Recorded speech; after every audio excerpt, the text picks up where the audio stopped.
ఉపాధి హామీ పథకం పేరు మార్పును నిరసిస్తూ ఏఐసీసీ పీసీసీ పిలుపు మేరకు చేపట్టిన ఉద్యమ కార్యాచరణలో భాగంగా జిల్లా కాంగ్రెస్ కమిటీ అధ్యక్షుడు బోడ వెంకట ఆధ్వర్యంలో స్థానిక గోకవరం బస్టాండ్ అంబేద్కర్ విగ్రహం వద్ద రిలే నిరాహార దీక్ష చేపట్టారు. ఈ సందర్భంగా బోడ వెంకట్ మాట్లాడుతూ ఉపాధి హామీ పథకం ద్వారా పేద మధ్యతరగతి కుటుంబాలకు ఉపాధి కలుగుతుంటే ఎన్డీఏ ప్రభుత్వం దాని పేరు మార్చి పూర్తిగా నిర్వీర్యం చేయడానికి ప్రయత్నించడం దారుణమని దుయ్యబట్టారు. యూపీఏ ప్రభుత్వం ఉపాధి పథకం నిధులను కేంద్రం 90%, రాష్ట్రం వాటా 10%గానే ఉంచాలని డిమాండ్ చేశారు. ఈ పథకం కింద కేంద్రం వాటాను తగ్గించడం ద్వారా రాష్ట్రాలపై అదనపు భారం పడి పథకం నిలిచిపోయే ప్రమాదం ఉందన్నారు. పని దినాలను 200 రోజులకు పెంచడం ద్వారా ఇంకా ఎక్కువ మందికి ఉపాధి కల్పించేందుకు చర్యలు చేపట్టాలని డిమాండ్ చేశారు. పీసీసీ ప్రధాన కార్యదర్శి అరిగల అరుణకుమారి, నాయకులు కొవ్వూరి శ్రీనివాస్, పట్నాల శ్రీనివాస్, గట్టి నవతారకేష్, బాలాజీ శర్మ, కూనపరెడ్డి శ్రీనివాస్ తదితరులు పాల్గొన్నారు.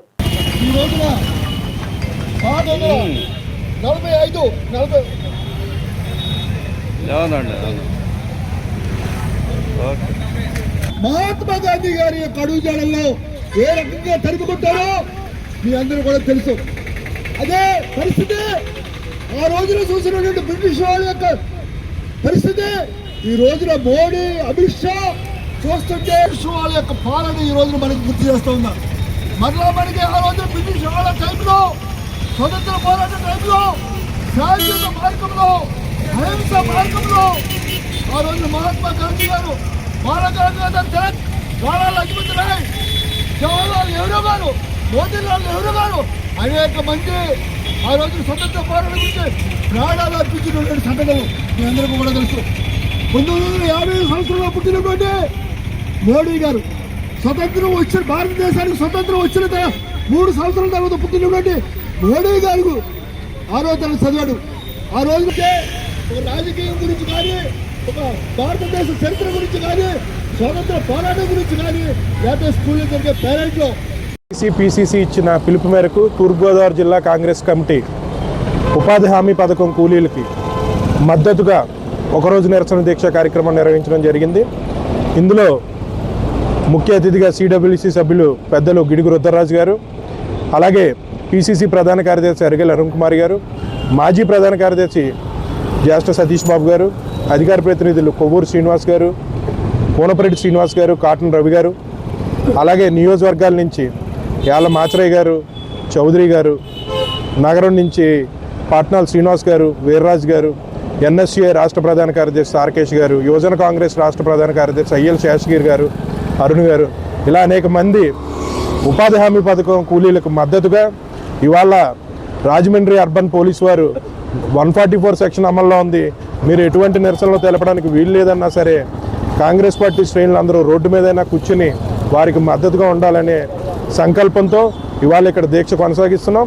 ఖచ్చితంగా రానున్న రోజుల్లో ఈ ఉద్యమాన్ని ఉధృతం చేస్తూ వాళ్ళకి న్యాయం జరిగే వరకు కూడా కాంగ్రెస్ పార్టీ పోరాటం ఆగదని, మహాత్మా గాంధీ పేరు తిరిగి చేర్చే వరకు కూడా కాంగ్రెస్ పార్టీ వదిలిపెట్టదని చెప్పి ఈ సందర్భంగా డిమాండ్ చేస్తాం. అఖిల భారత కాంగ్రెస్ కమిటీ అధ్యక్షులు శ్రీ మల్లికార్జున ఖార్గే గారి ఆదేశాల మేరకు ఆంధ్రప్రదేశ్ కాంగ్రెస్ కమిటీ అధ్యక్షురాలు శ్రీమతి శర్మిలారెడ్డి గారి ఆలోచన మేరకు ఆంధ్రప్రదేశ్లో రాష్ట్ర వ్యాప్తంగా అన్ని జిల్లా కాంగ్రెస్ కమిటీ అధ్యక్షుల యొక్క, నగర కాంగ్రెస్ కమిటీ అధ్యక్షుల యొక్క ఆధ్వర్యంలో ఒకరోజు నిరసన కార్యక్రమాలు చేపట్టడం జరిగింది. దాంట్లో భాగంగా ఈరోజు ఈస్ట్ గోదావరి జిల్లా కాంగ్రెస్ కమిటీ అధ్యక్షులు మిత్రులు వెంకట గారి నేతృత్వంలో ఇక్కడ ఈ నిరసన కార్యక్రమాన్ని చేపట్టడం జరిగింది. కేంద్రంలోని భారతీయ జనతా పార్టీ ప్రభుత్వం, నరేంద్ర మోడీ గారి నేతృత్వంలోని ప్రభుత్వం జాతీయ గ్రామీణ ఉపాధి హామీ పథకానికి సంబంధించి పేరు మార్పుని, అదేవిధంగా పార్లమెంట్ చేసినటువంటి గత యూపీఏ ప్రభుత్వం చేసినటువంటి చట్టంలోని వివిధ అంశాలను మార్చడం మీద నిరసిస్తూ ఈ కార్యక్రమాలను మేము చేస్తూ ఉన్నాం. ప్రధానంగా మా డిమాండ్స్ ఉపాధి హామీ పథకానికి మహాత్మా గాంధీ గారి పేరుని కొనసాగించాలి. రెండవది, పనిని ఒక హక్కుగా నాడు యూపీఏ ప్రభుత్వం, కాంగ్రెస్ పార్టీ ప్రభుత్వం ఇచ్చింది, దాన్ని కొనసాగించాలని కోరుతున్నాం. అదేవిధంగా జవాబుదారీతనం ఉండాలి. ఈ ఉపాధి హామీ పథకంలో కాంట్రాక్టర్ల ప్రమేయం ఉండకూడదు. ఉపాధి హామీ పథకంలోని కూలీలకి 400 రూపాయల వేతనాలు, దినసరి వేతనం రావాలి. వీటిలన్నిటి అంశాల మీద 45 రోజులు కార్యాచరణని కాంగ్రెస్ వర్కింగ్ కమిటీ ఇవ్వడం జరిగింది. ఈ 45 రోజులు ప్రజాక్షేత్రంలో ఈరోజు జిల్లా కాంగ్రెస్ అధ్యక్షుల నేతృత్వంలో జిల్లాలో జరిగింది. రేపటి నుంచి వివిధ నియోజకవర్గాల్లో జరుగుతుంది. అదేవిధంగా దేశవ్యాప్తంగా రాష్ట్ర వ్యాప్తంగా అన్ని చోట్ల చేస్తారు. త్వరలోనే అసెంబ్లీ ముట్టడి ఉంటుంది. అసెంబ్లీ ముట్టడి తర్వాత మరి ఫిబ్రవరి నెల ఆఖరులో ఒక 4 జాతీయ స్థాయి పెద్ద సమావేశాలు ఉంటాయి. 4 జాతీయ స్థాయి సమావేశాల తర్వాత మిగిలిన కార్యాచరణని డిసైడ్ చేస్తాం. అదేవిధంగా పార్లమెంట్లో కూడా ఈ నెలాఖరికి పార్లమెంట్ స్టార్ట్ అవుతుంది, బడ్జెట్ సమావేశాలు.